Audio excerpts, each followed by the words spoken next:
जय माता दी। आप और आपके परिवारजनों पर माता रानी की कृपा सदा बनी रहे। इससे पहले की कथा सुनने के लिए और कमेंट्स करने के लिए आप सभी का बहुत बहुत आभार।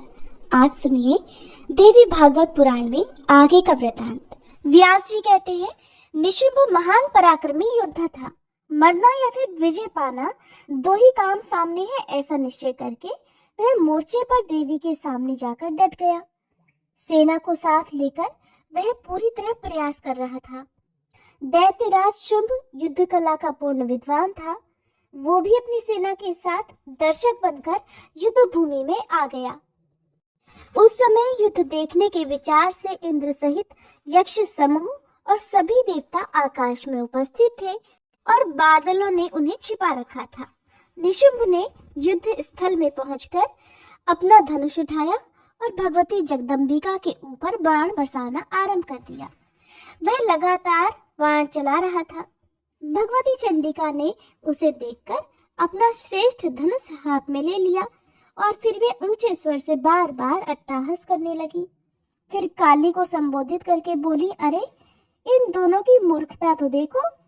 आज ये दोनों मौत को गले लगाने के लिए यहाँ मेरे सामने उपस्थित हुए हैं। रक्तबीज महाभयंकर दैत्य था। उसका वध देखकर भी मेरी माया से मोहित होने के कारण ये विजय की आशा करते हैं, और आशा में तो अपार बल है। तभी तो अंगहीन, निर्बल, नीच, निष्पक्ष और अचेत मनुष्य भी इसके प्रभाव से छूट नहीं सकते। काली, शुंभ और निशुंभ ये दोनों दानव आशा की मजबूत रस्सी में बंधकर युद्ध करने के लिए इस युद्ध के मैदान में आए हैं। अब मेरे द्वारा इनका वध निश्चित है। इनके जीवन की अवधि समाप्त हो गई है। प्रारब्ध की प्रेरणा से ये आ गए हैं।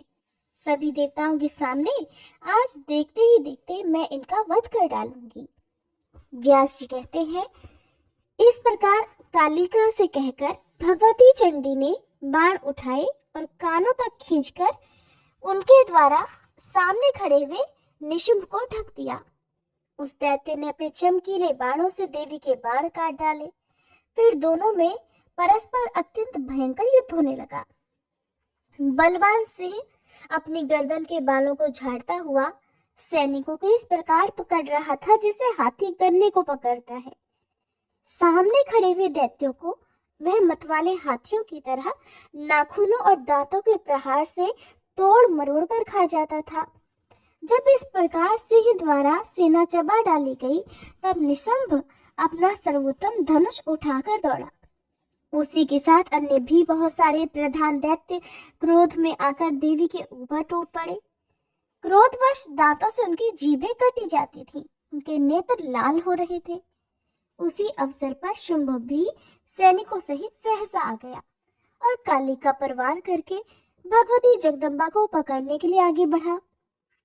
उसने आकर देखा भगवती जगदम्बा युद्ध भूमि में सामने खड़ी है। उनका कमनीय विग्रह भीषण रौद्र रस और सुंदर श्रृंगार रस से सुशोभित है। उनकी भौहें बड़ी विकट है। त्रिलोकी में वे अत्यंत अनुपम सुंदरी है और क्रोध के कारण उनकी आंखें लाल हो रही हैं। दूर से ही देवी का ऐसा रूप देखकर शुंभ की विवाह विषयक इच्छा और विजय संबंधी आशा दोनों ही शांत हो गई। मरने का निश्चय करके वह तो धनुष हाथ में लिए हुए खड़ा रहा।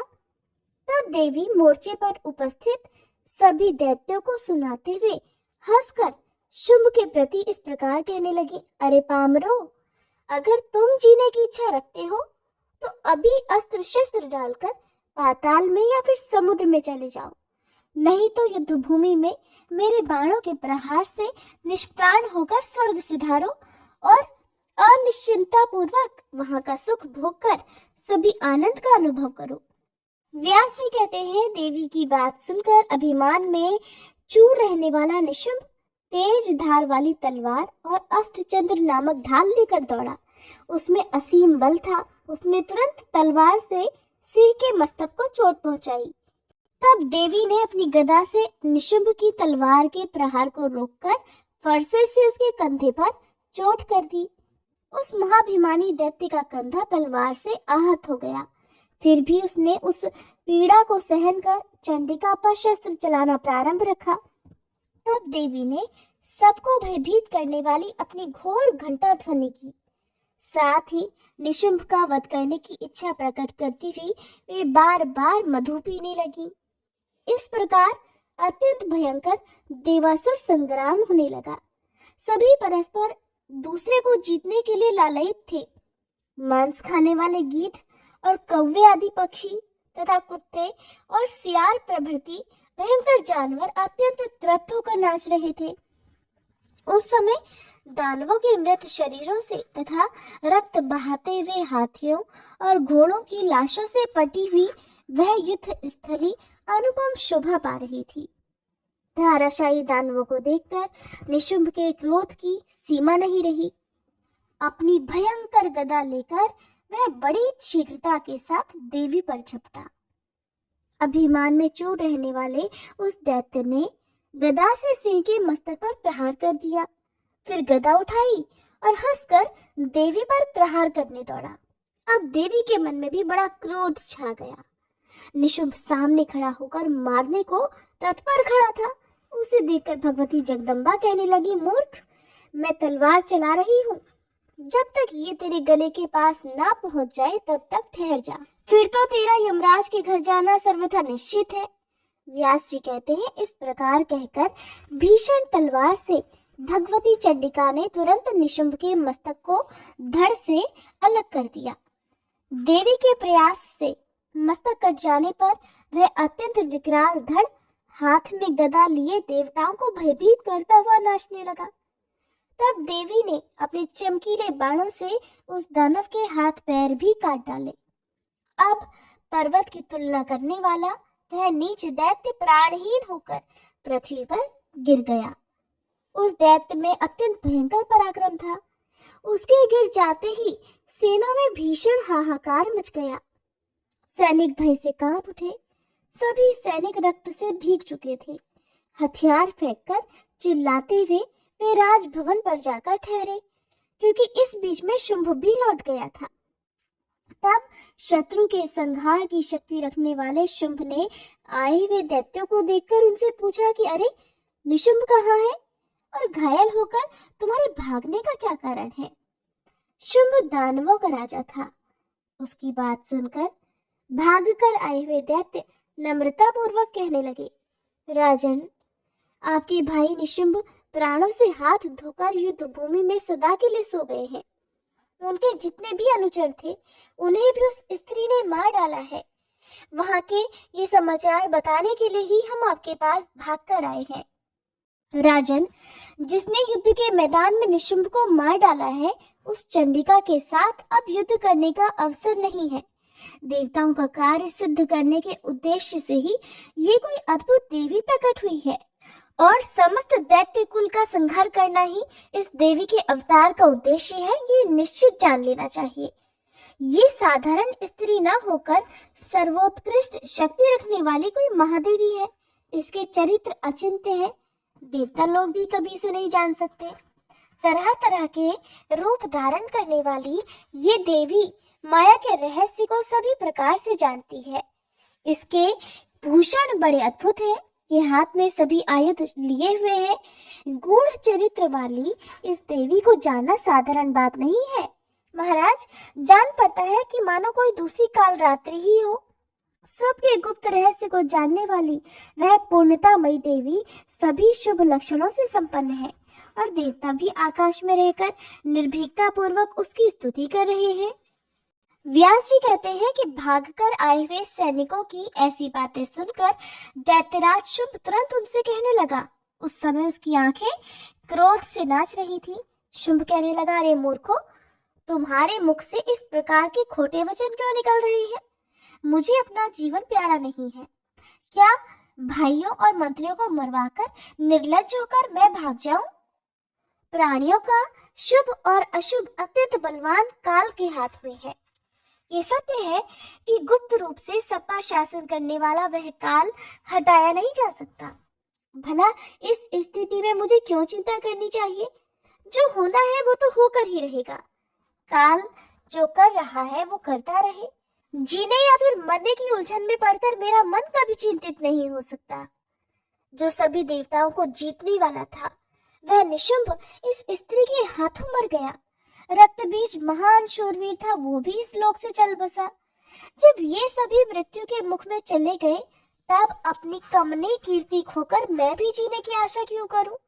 जगत की रचना करने वाले ब्रह्मा सर्वसमर्थ हैं, लेकिन जब दोनों परार्थ समाप्त हो जाते हैं, तब स्वयं वे भी शरीर छोड़ देते हैं। ब्रह्मा के एक दिन में 1000 चतुर्युग समाप्त हो जाते हैं। इतने में 14 इंद्र शासन करके स्वर्ग से चले जाते हैं। अरे मूर्खो, देव की बनाई हुई यह मृत्यु एक पग भी इधर उधर नहीं हो सकती, फिर इस विषय में चिंता क्या है? बहुत जल्दी मेरा रथ तैयार करो, मैं अब युद्ध भूमि में जाऊंगा। जय या फिर मरण, जो भी काल को मंजूर होगा वो मेरे साथ होगा। इस प्रकार सैनिकों से कहकर शुंभ तुरंत रथ पर सवार हुआ और हिमालय पर्वत के लिए, जहां पर भगवती जगदम्बा विराजमान थी, चल दिया। उस अवसर पर हाथी, घोड़े, रथ और पैदल चलने वालों से सुसज्जित चतुरंगड़ी सेना भी उसके साथ ही साथ चल पड़ी। तरह तरह के आयुध लिए हुए सभी चल रहे थे। उस पर्वत पर जाकर शुंभ ने भगवती जगदम्बा को देखा।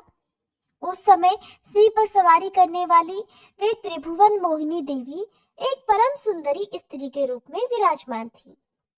सभी आभूषण उसके शरीर को विभूषित कर रहे थे। सभी शुभ लक्षणों से वे सुशोभित थीं। देवता, यक्ष, गंधर्व और किन्नर आकाश में खड़े होकर उनकी स्तुति कर रही थी। पारिजात के फूलों से उनका पूजन हो रहा था। देवी को देखकर शुंभ मोहित हो गया। मन ही मन सोचने लगा, अहो, इसका रूप कैसा सुंदर है। अरे, इसमें कैसी अद्भुत चातुरी है। सुकुमारता और धीरता, ये दोनों धर्म परस्पर विरोधी होने पर भी एक साथ इसमें विद्यमान है। अत्यंत पतले शरीर वाली यह सुकुमारी अभी अभी तो अपनी तरुण अवस्था में पहुंची है, लेकिन इस स्त्री का मन काम भाव से बिल्कुल शून्य है। ये एक विलक्षण बात दिखाई दे रही है। रूप में यह रति की तुलना करने वाली है। सभी शुभ लक्षणों से यह संपन्न है। क्या ये साक्षात अंबिका ही तो नहीं है, जिसके द्वारा संपूर्ण महाबली दानव मारे जा रहे हैं? अब इस अवसर पर मुझे कौन सा उपाय करना चाहिए जिससे यह मेरे वश में हो जाए? व्यास जी कहते हैं, इस प्रकार मन में विचार करके शुंभ ने अपनी धीरता को बनाए रखा। युद्ध करने के लिए कटिबद्ध होकर सामने खड़ी हुई देवी से वह कहने लगा, देवी, युद्ध करो। प्रिय, इस समय तुम्हारा यह परिश्रम बिल्कुल व्यर्थ है। तुम बुद्धि से काम नहीं ले रही हो। अरे, स्त्रियों के लिए ये धर्म कभी शोभा ही नहीं देता। स्त्रियों के तो नेत्र ही उनके बाण हैं, भौहें ही धनुष का काम देती है, हाव भाव उनके शस्त्र है। धीरे धीरे और मधुर वचन बोलना ही भेरी ध्वनि है, इसके सिवा कुछ भी अन्य नहीं। स्त्रियां इसके अलावा अन्य अस्त्र हाथ में ले, ये उनके लिए केवल विडंबना ही है। प्रिय, लज्जा ही तुम्हारा आभूषण है और धृष्टता तो तुम्हें कभी शोभा भी नहीं देगी। युद्ध की इच्छा करने वाली श्रेष्ठ नारी कर्कशा के समान सदृश दिखाई पड़ती है। धनुष खींचते समय स्त्री अपने आप को छिपाने में कैसी सफलता पा सकती है? अरे, कहाँ धीरे धीरे पृथ्वी पर पैर रखना और कहाँ गदा लेकर दौड़ना। इस समय ये कालिका और दूसरी स्त्री चामुंडा, यही तुम्हारी बुद्धिदात्री है। बीच बीच में चंडिका भी तुम्हें उपाय बता देती है। रूखी बोली बोलने वाली शिवा तुम्हारी सेवा में लगी रहती है। सभी प्राणियों में भय का सिंह तुम्हारा वाहन है। भामिनी, अगर तुम्हें युद्ध करने की इच्छा है तो फिर विकराल रूप धारण कर लो, जिसके ओठ लंबे हो, शरीर की कांति धूमिल हो, भयानक मुख हो, दांत कुरूप हो और बिल्ली की आंखों की तरह पिंगल वर्ण की भयानक आंखें हो। ऐसा वेश बनाकर युद्ध भूमि में तुम स्थिरता पूर्वक खड़ी हो जाओ। साथ ही तुम्हारे मुख से वचन भी कठोर ही निकलने चाहिए, तब मैं युद्ध करने में तत्पर हूँगा। सुंदरता में रति की तुलना करने वाली मृगलोचने, तुम जैसी सुंदरी स्त्री को सामने देखकर युद्ध में प्रहार करने के लिए तो मेरा हाथ ही नहीं उठ रहा। व्यास जी कहते हैं, जन्मेजय, शुंभ काम से व्याकुल होकर इस प्रकार बकवास कर रहा था। उसे देखकर भगवती जगदम्बा मुस्कुराकर कहने लगी, अरे मूर्ख, काम के बाण से तू अपनी बुद्धि खोकर क्यों व्यर्थ बकवास कर रहा है? मूर्ख, तू कालिका या फिर चामुंडा के साथ ही युद्ध कर ले, मैं तो केवल देखने के लिए खड़ी हूँ। ये दोनों देवियां युद्ध के मैदान में तेरे साथ लड़ने के लिए पूरी तरह समर्थ है। तू अपनी इच्छा के अनुसार इन पर प्रहार कर, मैं तेरे साथ युद्ध नहीं करना चाहती।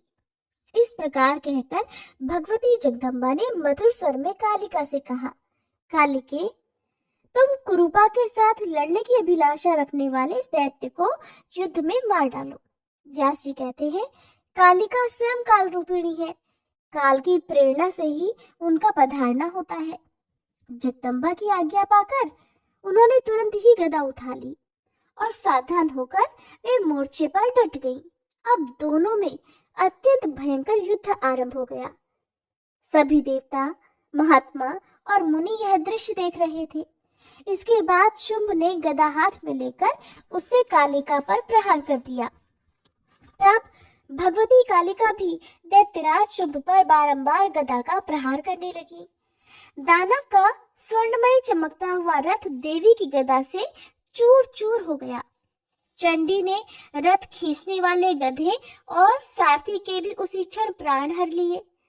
अब तो क्रोध में भरा हुआ शुंभ विशाल गदा लेकर पैदल ही युद्ध करने लगा। उसके मुख पर प्रसन्नता की किरणें झलक रही थी। उसने भगवती कालिका की छाती पर गदा चलाई। देवी ने गदा को रोक लिया और झट तलवार उठा ली।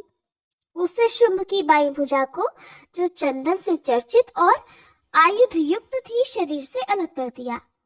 रथ टूट गया था, बाईं भुजा कट गई थी और रक्त से उसके सारे अंग भीग चुके थे। इस स्थिति में भी वह दैत्य गदा हाथ में लिए आगे बढ़ा और कालिका पर प्रहार करने लगा। तब देवी ने हंसते हंसते तलवार से उसकी दाहिनी भुजा भी काट डाली। बाजूबंद और गदा से सुशोभित उस भुजा को भी शरीर से अलग हो जाना पड़ा। अब तो वह दैत्य पैरों से मारने के लिए क्रोध पूर्वक आगे बढ़ा। देवी ने तलवार से तुरंत उसके पैर भी काट डाले। फिर तो बिना हाथ और पैर के ही उस दानव के मुख से ठहरो ठहरो की आवाज निकलने लगी। भगवती कालिका को भयभीत करते हुए वह बड़ी तेजी से लुढ़क कर चलने लगा। उसे आते देखकर कालिका ने कमल की तरह शोभा पाने वाले उसके मस्तक को भी झट से काट दिया। कंठ से रक्त की अनेकों धाराएं बहने लगी। मस्तक कट जाने पर वह शुंभ, जिसका शरीर पर्वत के समान विशाल था, जमीन पर पड़ गया। अब उसके प्राण शरीर से निकलकर तुरंत प्रयाण कर गए। उस समय शुंभ के मृत शरीर को देखकर इंद्र सहित सभी देवता भगवती चंडिका और कालिका की स्तुति करने लगे। सुखदायिनी वायु चलने लगी। दिशाओं में अत्यंत प्रकाश छा गया। होम करते समय अग्नि से पवित्र ज्वालाएं निकलने लगी।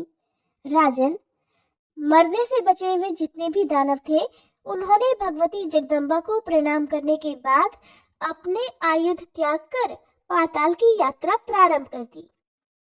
देवी का यह संपूर्ण उत्तम चरित्र मैंने सुना दिया। इसमें शुंभ आदि दानवों के वध और देवताओं के रक्षा करने का प्रसंग आया है। धरती पर रहने वाले जो भी मनुष्य भक्ति पूर्वक निरंतर इन सभी उपाख्यानों का पठन या फिर श्रवण करते हैं, उनकी सारी कामनाएं सिद्ध हो जाती हैं। देवी भगवती की कृपा से पुत्रहीन पुत्रवान और निर्धन प्रचुर धनवान हो जाता है। रोगी रोग से मुक्त हो जाता है। इसके प्रभाव से सभी कामनाएं पूर्ण हो जाती हैं। इस पवित्र आख्यान को सुनने वाला मनुष्य शत्रु से भयभीत नहीं हो सकता और निरंतर इसका अध्ययन और श्रवण करने वाला मनुष्य मुक्ति का अधिकारी होता है। जय माता दी। आज के अध्याय में बस इतना ही। इसके आगे की कथा आप सभी अगले अध्याय में जरूर सुनिएगा। तो आइए दोस्तों, अब हम सीता नितनेम की कहानी सुनते हैं, जिसे सीता माता कहती थी और प्रभु श्री राम सुना करते थे। एक दिन श्री राम भगवान को किसी काम के लिए बाहर जाना पड़ा, तो सीता माता कहने लगी कि भगवान, मेरा तो 12 वर्ष का नितनेम है, अब आप बाहर जाएंगे तो मैं अपनी कहानी किसे सुनाऊंगी। तब श्री राम ने कहा कि सीते, आप कुएं की पाल पर जाकर बैठ जाना और वहाँ पर जो भी औरतें पानी भरने आएंगी उन्हें अपनी कहानी सुना दिया करना। सीता माता कुएं की पाल पर जाकर बैठ गई। तभी एक स्त्री आई। उसने रेशम की जड़ी की साड़ी पहन रखी थी और सोने का घड़ा ले रखा था। सीता माता उसे देखकर कहने लगी, बहन, मेरा 12 वर्ष का नितनेम सुन लो। पर वह स्त्री बोली कि मैं तुम्हारा नितनेम सुनूंगी तो मुझे तो घर जाने में देर हो जाएगी और मेरी सासू मुझसे झगड़ा करेगी। इसलिए उसने कहानी नहीं सुनी और अपने घर चली गई। लेकिन उसके घर जाते ही उसकी रेशम जड़ी की साड़ी फट गई। सोने का घड़ा मिट्टी के घड़े में बदल गया। सासू ने देखा तो पूछा, अरे बहू, यह किसका दोष लेकर अपने सिर आ गई है। बहू बोली, माँ जी, कुएं पर एक औरत बैठी थी। उसने अपनी कहानी सुनने के लिए कहा, लेकिन मैंने नहीं सुनी। शायद उसी का यह फल मुझे मिला है। बहू की बात सुनकर अगले दिन वही साड़ी और वही घड़ा लेकर सास कुएं की पाल पर गई।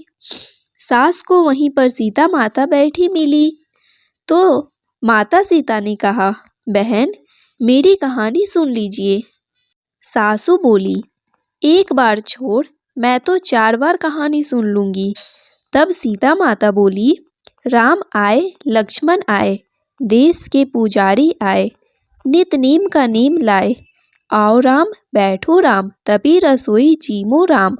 माखन मिश्री खाओ राम, दूध बतासा पियो राम। सुत के पल का मोठो राम, साल दुसाला पोठो राम, साल दुसाला ओढ़ो राम। जब बोलूं राम ही राम, राम सवारे सबके काम। खाली घर भंडार भरेंगे, सबका बेड़ा पार करेंगे। बोलो श्री राम, जय राम, जय जय राम। सासू बोली, बहन, कहानी तो बहुत अच्छी लगी।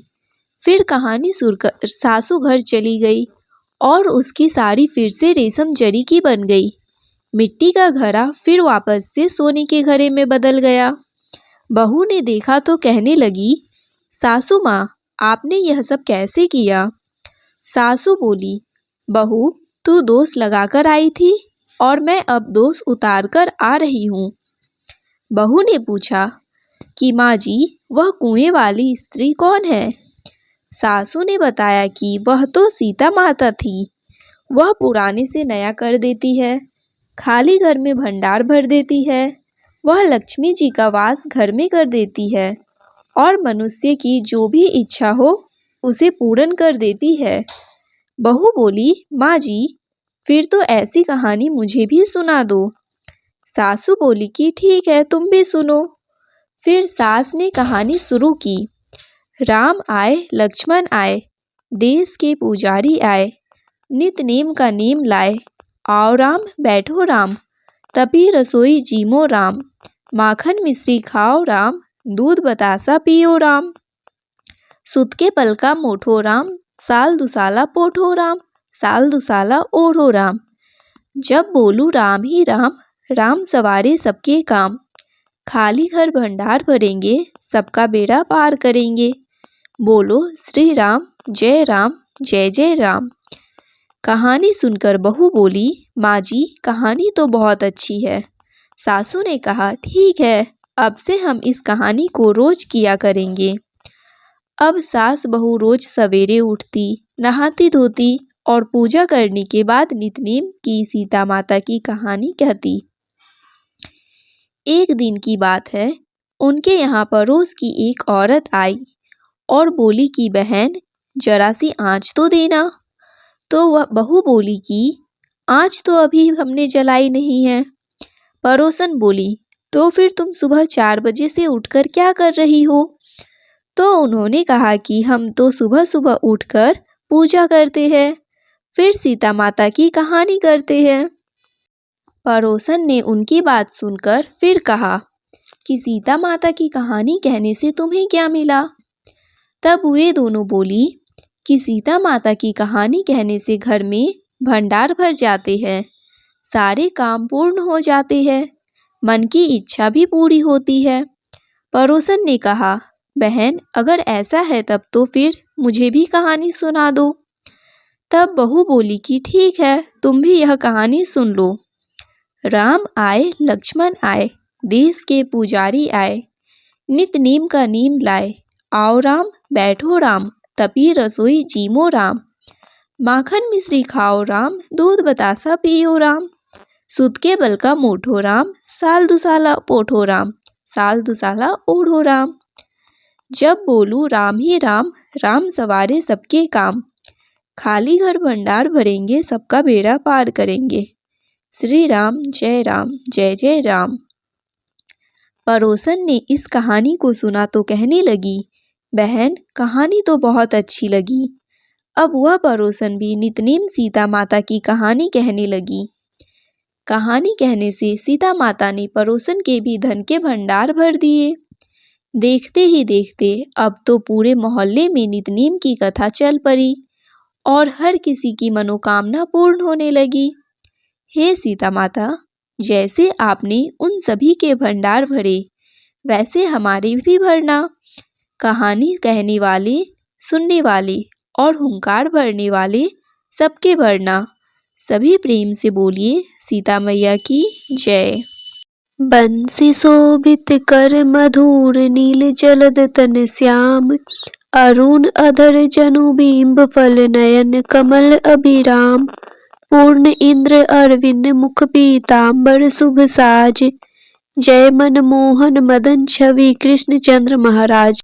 जय यदुनंदन जय जगवंदन, जय वासुदेव देवकी नंदन, जय यशोदा सुत नंदन दुलारे, जय प्रभु भक्तन के सतहतारे, जय नट नागर नागन थैया, कृष्ण कन्हैया धेनु चरैया, पुनि नख पर परुपु गिरिवर धारो, आओ दिनन कष्ट निवारो, आओ दिनन कष्ट निवारो, वंशी मधुर अधर धरि टेरो, होवे पूर्ण विनय यह मेरो, होवे पूर्ण विनय यह मेरो, आओ हरि पुनि माखन चाखो, आज लाज भारत की राखो, गोल कपोल चिंबुक अरुणारे, मृदु मुस्कान मोहिनी डारे, मृदु मुस्कान मोहिनी डारे, रंजित राजीव नयन विशाला, मोर मुकुट वेजंती माला, कुंडल श्रवण पीत पट आछे, कटि किंकिनी काछ निकाछे,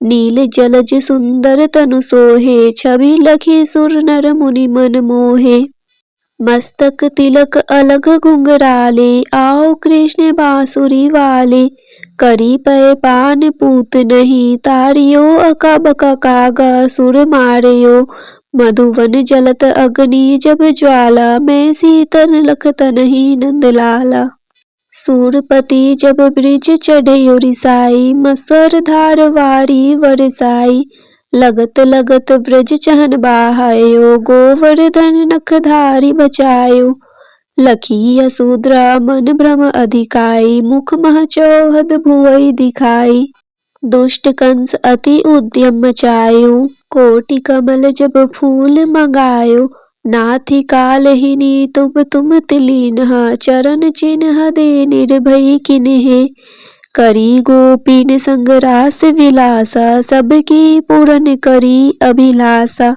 कीतिक महा असुर संहारयो, कंस ही केस पकड़ी दे मारयो, मात पिता की बंदई छुड़ाई, उग्रसेन कह राज दिलाई, वहीं से मृतक छयो सुत लायो, मातु देव की शोक मिटायो, भौमासुर मुर दैत्य संहारी, लाए षट दस सहस कुमारी, देवी मही तृण चीर संहारा, जरा सिंधु राक्षस कह मारा, असुर बकासुर आर्दिक मारियो, भक्तन के तब कष्ट निवारियो, दीन सुदामा के दुख डारियो, तंदुल तीन मुठ मुख डारियो, प्रेम के साग विंदुर घर मांगे, दुर्योधन के मेवा त्यागे, लखी प्रेम की महिमा भारी, ऐसे श्याम दिन हितकारी, भारत के पारथ रथ हाँ के लिए चक्र कर नहीं बल था के।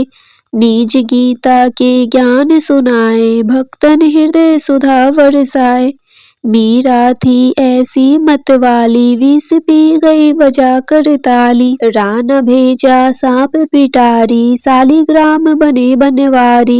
निज माया तुम विधि ही दिखायो उड़ते संयम सकल मिटायो।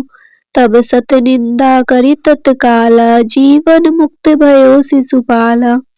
जब ही द्रौपदी टेर लगाई दीनानाथ लाज अब जाई। तुरत ही वसन बने नंदलाला बड़े चीर में भीरी अरि मुँह काला। अस अनाथ के नाथ कन्हैया डूबत भवंबर बचावड नैया। सुंदर दास आ उड़धारी दया दृष्टि कीजे बनवारी। नाथ सकल मम कुमति निवारो क्षम हो बेगी अपराध हमारो। खोलो पट अब दर्शन दीजे बोलो कृष्ण कन्हैया कीजे। यह चालीसा कृष्ण का पाठ करे उड़धारी। अष्ट सिद्धि नवनिधि फल लहे पदारथ चारी। इति श्री कृष्ण चालीसा संपूर्ण। श्री तुलसी चालीसा पाठ।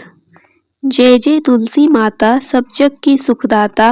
विष्णु प्रिय भवानी पूजत हरि हर ज्ञानी। नमो नमो तुलसी महारानी नमो नमो तुलसी महारानी।